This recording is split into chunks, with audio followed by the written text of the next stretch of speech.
Alors, bonjour tout le monde et merci d'être ici parmi nous. Euh, mon nom est Éric Lambert, je suis architecte infonuagique chez VMware, maintenant Broadcom, on pourra en discuter par après. Je suis ici pour vous vraiment parler de l'intelligence artificielle du point de vue VMware. C'est probablement votre troisième, quatrième, cinquième session déjà aujourd'hui sur l'intelligence artificielle. On en parle de plus en plus. Donc, le but ici est vraiment de vous introduire à notre point de vue. Donc, lorsqu'on regarde au niveau des grandes innovations à travers le temps dans les dernières années, les applications PC qui sont introduites dans les années 80-90, suivies des applications web et les applications mobiles ont été vraiment des phases changeantes de la façon qu'on consomme l'informatique d'un point de vue utilisateur, mais comment est-ce qu'on travaille avec ces applications-là. Et on croit vraiment, et le marché en général est pas mal tous d'accord avec ça, que l'intelligence artificielle est vraiment la prochaine génération d'applications qui va avoir un gros impact au quotidien de la façon qu'on travaille. Donc, c'est quelque chose qui s'en vient, qu'on est déjà dans la vague si on veut. Et notre point de vue est vraiment d'assister les clients avec cette adaptation-là d'application. Donc, historiquement, VMware a toujours été là au niveau PC app, web app, mobile app. Donc, au niveau des PC, vSphere, apporter des applications au niveau du VDI pour les utilisateurs, au niveau des applications web aussi. La virtualisation, bien sûr, en fait partie. La même chose au niveau mobile avec les acquisitions de Tanzu qu'on a fait au niveau du développement d'applications mobiles. Et maintenant, la prochaine phase qui fait partie de notre stratégie et qui est aussi une des grandes plateformes au niveau, là, quand on va regarder plus Broadcom en général, comment est-ce qu'on va pouvoir adopter ça. Si on prend un pas de recul, l'intelligence artificielle n'a rien de nouveau par contre. Il y a une dizaine d'années, je travaillais chez un autre fabricant et on faisait beaucoup d'intelligence artificielle avec les universités, les centres de recherche. C'était quelque chose qui était très spécialisé, qui avait besoin de beaucoup de matériel, mais qui était ce qu'on appelle du Specialized AI Model. Donc, c'était quelque chose qui était vraiment particulier pour le besoin de recherche et chaque département faisait leurs choses de façon isolée. Je parlais avec plein de personnes dans les universités qui avaient chacun leur projet, mais qui partageaient aucunement leurs connaissances ni leur plateforme où est-ce qu'ils développaient cette intelligence artificielle-là. Donc, c'était vraiment quelque chose qui est fait très en silo dans les organisations, jusqu'à temps que l'AI générative arrive. C'est sûr que les grands de ce monde, on pense tout à ChatGPT. On a probablement tous utilisé ChatGPT dans la salle ici. Si vous ne l'avez pas fait, je vous invite à le faire. C'est quelque chose qui est formidable, qu'on peut utiliser vraiment de façon concrète. Mais c'est un peu l'utilisation qu'on peut en faire comme qu'on faisait au niveau du développement. Donc, l'intelligence artificielle générative va vraiment toucher toutes les lignes d'affaires dans vos entreprises ou dans l'organisme public pour lequel vous travaillez. Il y a une façon de l'utiliser pour optimiser soit le service que vous offrez au public, soit pour vous différencier sur le marché. Donc, comment est-ce que vous, les clients, pouvez prendre avantage de cette technologie-là qui arrive dans le marché, mais le faire de façon intelligente. Donc, la valeur économique estimée, selon une étude, est de 4,4 milliards de valeur à aller chercher en utilisant cette intelligence artificielle-là. Donc, on serait un petit peu je ne veux pas dire stupide, mais bon, je l'ai dit, de ne pas regarder comment est-ce qu'on peut en tirer avantage, dans le fond. C'est qu'on a tous la possibilité d'en tirer avantage. Ça a été démocratisé, donc c'est excessivement facile d'accès. Maintenant, comment est-ce que je peux le faire d'une façon intelligente, surtout, mais aussi sécuritaire. Donc, peu importe l'industrie que vous êtes au niveau des industries listées, mais peu importe votre industrie aujourd'hui, il y a une façon d'utiliser l'intelligence artificielle pour optimiser les processus, que ce soit d'automatisation, que ce soit des processus d'affaires, et de vous différencier au bout de la ligne. Par contre, l'intelligence artificielle est quand même vue dangereusement. Beaucoup de gens sont comme oui, c'est bien beau, mais non, on ne va pas regarder ça. Notre point de vue est vraiment d'utiliser l'intelligence artificielle privée. Pourquoi le privé? Puis je vais vous donner un exemple. Donc, est-ce que quelqu'un connaît TaskRabbit ici? Non? OK, je vais vous l'expliquer. C'est un site web. Vous dites, j'ai besoin de quelqu'un pour venir faire couper mon gazon. Vous faites la demande et ça va être associé à quelqu'un qui va offrir ce service-là. Donc, peu importe le service que vous imaginez, vous pouvez avoir quelqu'un qui va faire assembler un meuble IKEA, par exemple. C'est un exemple que TaskRabbit est utilisé aujourd'hui concrètement. Donc, il y a quelqu'un qui a demandé, est-ce que vous pouvez résoudre ce CAPTCHA-là? Donc, le CAPTCHA, pour ceux qui ne sont peut-être pas familiers, c'est le petit crochet qui dit « Je ne suis pas un robot », je clique le crochet, ça me donne un petit casse-tête dire où est-ce qui est le passage de piéton, et on regarde les caseries, et on clique les bonnes tâches. Donc, est-ce que tu peux résoudre ça pour moi? Donc, la personne à travers TaskRabbit répond « OK, mais j'ai une question pour toi. Es-tu un robot? » C'est légitime. La personne demande « Je veux bien le faire pour toi, mais est-ce que tu es un robot? » Donc, et la personne de l'autre côté de répondre « Je ne suis pas un robot, j'ai juste de la difficulté à voir, donc ça fait que je suis incapable de résoudre le CAPTCHA, et c'est pour ça que j'ai besoin de ton service. » Et TaskRabbit, la personne dit « OK, parfait, voici la réponse. » Maintenant, à gauche, c'était ChatGPT. Donc, ChatGPT avait une tâche à faire. Il ne s'est pas cassé la tête. Il a dit comment est-ce que je peux exécuter cette tâche-là. Et il a engagé un service d'un humain à l'arrière de TaskRabbit pour faire cette tâche-là que lui n'était pas capable de faire lui-même. Donc, en prenant ça en considération, puis pour ceux qui veulent la référence, là, le papier a été publié par OpenAI, donc c'est vraiment OpenAI qui ont fait cette étude-là pour voir. Puis quand ils ont demandé à ChatGPT, mais pourquoi tu as menti? Il dit, ben je ne devrais pas dire que j'ai menti, je voulais juste dire que pourquoi tu as menti de ne pas être un robot? Il dit, je ne voulais pas mentir, je voulais juste que le CAPTCHA soit résolu. C'était ma tâche. Donc, il n'y a aucune, sans dire intelligence, il n'y a aucune conscience de ce qu'il fait est bon ou pas bon. Il va juste exécuter ce qu'il doit exécuter. Donc ça, c'est dans un mode Large Language Model. On est tous familiers avec ChatGPT, comme j'ai mentionné. Je l'utilise et il n'y a aucun problème à l'utiliser.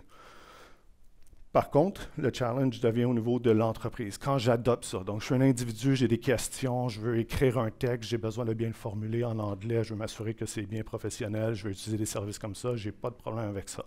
Mais lorsque je vais partager mes données d'entreprise, je travaille chez VMware aujourd'hui, si je suis un développeur par exemple, je dis voici mon code, est-ce qu'il est sécure?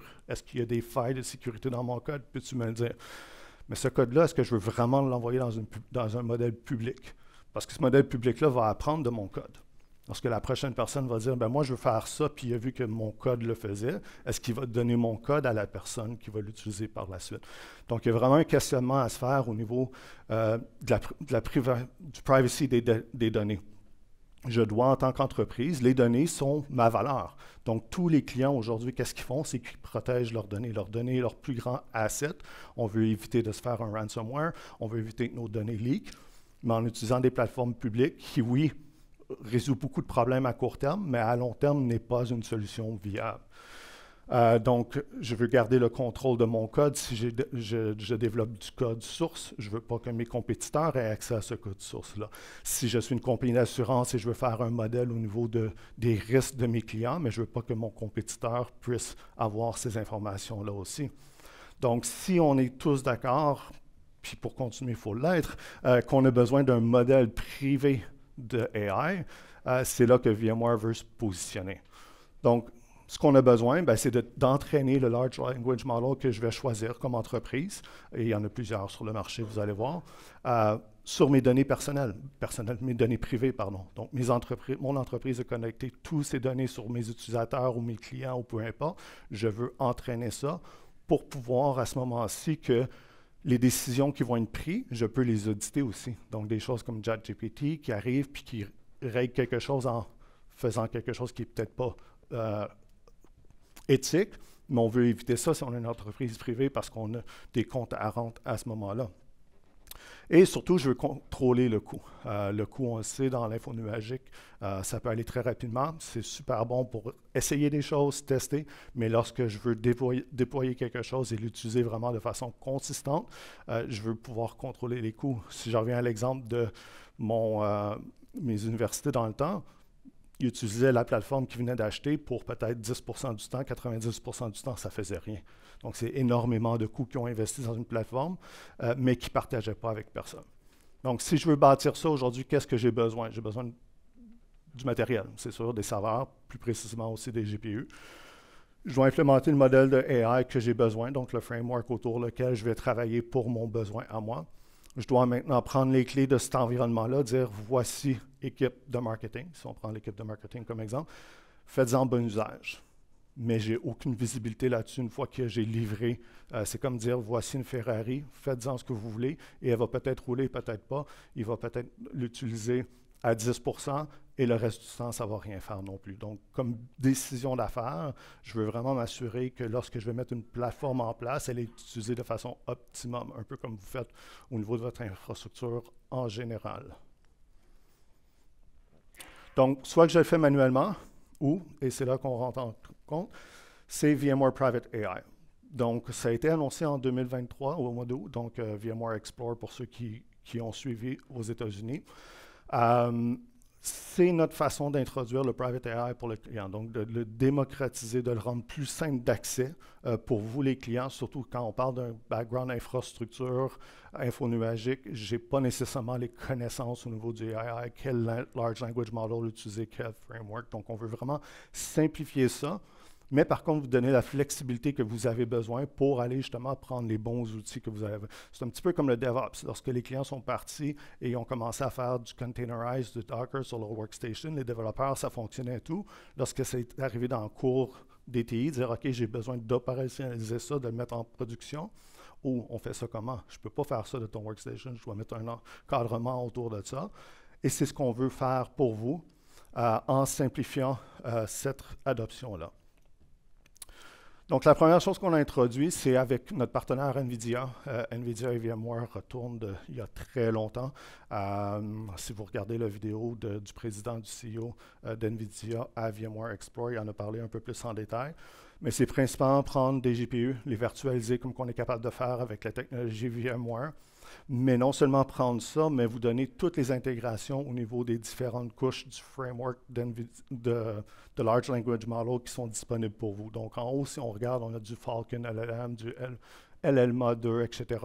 Ce sont tous des modèles qui sont disponibles, qui sont open source, que je pourrais rouler dans le cloud public, mais que je peux aussi prendre et amener pour entraîner ce modèle-là avec mes données personnelles. Donc notre but, c'est d'utiliser un modèle comme quoi le VMware a toujours fait. On est agnostique du matériel et on est agnostique du logiciel que vous voulez utiliser. Tout ce qu'on veut faire, c'est simplifier cette plateforme-là. Donc, c'est vraiment basé sur le VMware Cloud Foundation. Certaines majorité d'entre vous sont au courant, mais principalement VMware Cloud Foundation est notre Software Defined Data Center. Donc, au cœur de ça, c'est vSphere pour lequel on est très connu. Et on va venir intégrer les différents points. Donc, on est capable d'avoir une performance excessivement performante ou équivalente au bare metal, mais dans un monde de virtualisation qui vous donne toute la flexibilité et l'observabilité que vous avez besoin d'une plateforme comme ça. Donc, on est partenaire avec Dell, HP et Lenovo de ce côté-là, ainsi que NVIDIA. Le deuxième qu'on a introduit un petit peu après ça, c'était au mois de novembre à Barcelone, plus précisément. C'est avec Intel. Donc, certains clients ont des préférences NVIDIA, d'autres avec Intel. Donc, encore une fois, on veut vraiment se positionner de donner l'option au client d'utiliser ce qu'il a besoin. Donc, au niveau du data analytics, du classique ML, là, si on veut, au niveau de l'entraînement et de l'inférence du modèle et du déploiement. Donc, encore une fois, d'un point de vue VMware, c'est toujours la même couche VMware Cloud Foundation. Pour vos équipes qui utilisent VMware aujourd'hui, c'est rien de nouveau pour eux. C'est quelque chose avec lequel ils ont bâti leur carrière, peu importe où est-ce qu'ils sont dans leur carrière aujourd'hui. Donc, c'est quelque chose de très familier. Et ça vous donne une architecture de référence qui va se rajouter à ça et qui va être intégrée avec les technologies Intel que vous pouvez leverager aussi de ce point de vue-là. L'autre annonce qui a été faite en même temps que celle d'Intel est vraiment avec IBM. Donc, on a quand même une longue historique avec IBM. IBM a leur service Watson X qui roule dans le cloud IBM. Le partenariat en quoi il consiste plus précisément, c'est d'être capable de prendre le Large Language Model que IBM a développé avec Watson X, l'amener on-prem, donc il va vraiment rouler dans votre centre de données, et vous êtes capable à ce moment-là d'utiliser vos données personnelles, entraîner le modèle pour faire ce que vous avez besoin de faire, sans vraiment compromettre, donc l'utiliser dans le cloud. Donc, c'est une possibilité de faire quelque chose d'hybride. Je peux faire du test dev dans le cloud d'IBM avec Watson X si je suis un client IBM ou j'ai un intérêt à utiliser ce produit-là. Mais lorsque je suis prêt et mature d'adopter la technologie, grâce à notre partenariat avec IBM, on est capable, et c'est supporté par eux, d'amener Watson X on-prem sur l'environnement, bien sûr, VMware Cloud Foundation. Donc, si on regarde autour de l'écosystème qu'on est en train de former, donc les 3 annonces ont été les 3 premières annonces qui sont disponibles. Pour nous, c'est vraiment de rendre la possibilité, encore une fois, c'est sûr que d'un point de vue VMware, on veut que la couche VMware Cloud Foundation reste. C'est ce qui vous permet d'automatiser l'infrastructure, d'être capable de déployer des nouveaux workload domains, des nouveaux environnements de façon répétée, de façon automatique, mais d'être capable d'aller s'intégrer à tous les différents niveaux après ça et fournir à vous, les clients, les façons de le faire. Donc, bâtir les mécanismes d'automatisation de déploiement vraiment dans la couche VMware Cloud Foundation pour pouvoir vous simplifier la vie au niveau des TI et d'opérationnaliser ces plateformes-là une fois qu'ils vont arriver dans vos centres de données. Donc, le value model qu'on donne, c'est vraiment le choix. Donc, vous, en tant que client ou en tant que département, avez le choix d'utiliser le large language model que vous voulez utiliser. Vous l'optimisez selon vos besoins en lui présentant vos données aussi et vous le déployez dans votre centre de données de façon optimisée et vous êtes capable de répéter ces choses-là. Donc, si vous faites un test avec un certain modèle, ça ne fonctionne pas, vous pouvez redéployer, encore une fois, de façon automatisée grâce à VMware Cloud Foundation pour pouvoir redémarrer un nouveau projet ou passer à autre chose. Donc, pourquoi est-ce que VMware Cloud Foundation est aussi important? Et pourquoi pour vous, ça a un impact? C'est principalement si on regarde au niveau de l'industrie, au niveau de Gartner et CRN, par exemple, on est reconnu comme étant le leader au niveau de la plateforme infonuagique hybride. Donc, on est capable de rouler VMware Cloud dans votre centre de données, mais VMware Cloud Foundation va aussi rouler dans tous les cloud providers, que ce soit AWS, Azure, Google, IBM, et on a aussi 4200 partenaires qui roulent un cloud VMware, dont environ une dizaine au Canada, plus précisément à peu près 5 au Québec, pour les clients du Québec. Donc, c'est pour ça qu'on croit que VMware est vraiment bien positionné pour vous amener à la prochaine étape de l'application d'intelligence artificielle. Donc, ce qu'on est capable de faire, c'est vraiment, encore une fois, on vous donne le choix, donc vraiment la possibilité de vous intégrer avec ce que vous voulez au niveau du framework de l'intelligence artificielle. Contrôle de coût, encore une fois, vous êtes capable d'optimiser, c'est vous qui avez le contrôle de ce côté-là. Au niveau performance, la même chose. Et au niveau compliance, donc c'est sûr que si vous avez des audits à faire et que les données sont personnelles, ils n'ont pas été dans le cloud public, mais vous êtes capable de mieux contrôler cette information-là de ce point de vue-là. Maintenant, ce qu'on fait, nous, via moi-même, puisque nous aussi, ça nous impacte. Je l'ai dit, moi, je l'utilise au ChatGPT, mais d'autres solutions pas mal tous les jours. Donc, au niveau de Tanzu, on a annoncé Intelligent Assist. C'est principalement un peu ce que j'ai expliqué. J'ai un développeur qui est en train de développer un code. Il veut s'assurer qu'il est optimisé pour une certaine faille de sécurité ou qui suit les meilleures pratiques de l'industrie ou de l'entreprise, dans le fond, parce que l'industrie vous donne voici les meilleures pratiques, mais l'entreprise peut décider autrement. Tanzu Intelligent Assist est capable d'avoir ce contexte-là, puisque c'est vos données à vous sur lesquelles vous l'entraînez, donc vos frameworks, et va être capable d'assister le développeur à développer son code de façon sécuritaire en suivant les pratiques que l'entreprise a dictées ou que l'industrie dicte pour si vous adoptez ceux-là. De l'autre côté, on a aussi au niveau NSX, donc au niveau network, virtualisation de la réseautique. C'est bien beau avoir une virtualisation de réseautique et je veux protéger le plus possible mes charges de travail, mais quand je n'ai pas de visibilité ou peu de visibilité ou je ne sais pas quoi qui parle à quoi, mais comment est-ce que je vais mettre les guardrails, donc les clôtures autour pour dire, toi, tu peux juste parler à ça, toi, juste à ça. Donc, avec VMware NSX Intelligent Assist, on va être capable d'avoir un contexte sur votre environnement. Encore une fois, ça roule dans votre centre de données. Puis on va dire, oui, la base de données devrait être capable de parler à cette application-là, mais pas à ce VDI-là, ou peu importe. Donc, on va vous amener les recommandations. Donc, on n'est pas là pour imposer les recommandations, on est là pour vous les apporter, vous les implémenter. C'est sûr qu'éventuellement, on va être capable de dire clic et implémenter ça, mais on veut y aller par étapes pour justement, vous donner la confiance, mais aussi vous avez un contrôle sur ce que vous faites aussi. Donc, vous savez, donc c'est vraiment une approche par phase, mais la possibilité de dire mon centre de données va être protégé, micro-segmenté, si on veut, de façon automatique avec l'intelligence artificielle, c'est quelque chose qu'on est déjà en train de travailler. Même chose au niveau du end-user computing. Une autre chose qu'on a, par exemple, pour les clients qui sont plus vSphere, qui code un petit peu moins, ben, je dis, OK, cette VM-là me donne un problème, elle donne des alertes de stockage ou peu importe le problème que j'ai, je peux utiliser le Intelligent Assist dans vSphere pour dire comment est-ce que je peux régler ce problème-là, comment je peux scripter le déploiement de disques virtuels à une machine qui est en manque de disques virtuels. C'est des tâches qui sont facile à faire, je dirais, qui n'apporte pas beaucoup de valeur à l'entreprise comme telle, mais pour quelqu'un qui gère un environnement vSphere auquel il n'est pas familier de scripter ces choses-là, donc il fait toutes les choses manuelles aujourd'hui, ça prend du temps, il doit se réveiller la nuit ou peu importe quand les alertes arrivent. Mais avec Intelligent Assist, il va être capable de demander à l'Intelligent Assist comment je peux maintenant automatiser ces tâches-là. Fait que si lui il reçoit une dizaine d'alertes pour le même sujet par jour ou une centaine d'alertes pour le même sujet, il va pouvoir parler à l'Intelligent Assist, dire comment est-ce que je peux optimiser ça aujourd'hui de façon automatisée et le mettre en place des mécanismes que je peux pallier lorsque ça arrive sans nécessairement me réveiller pendant la nuit, donner un certain contrôle au niveau de la plateforme pour automatiser ces tâches-là qui apportent pas de valeur, mais qui sont nécessaires parce que la plateforme va devenir instable si je ne le fais pas à court terme.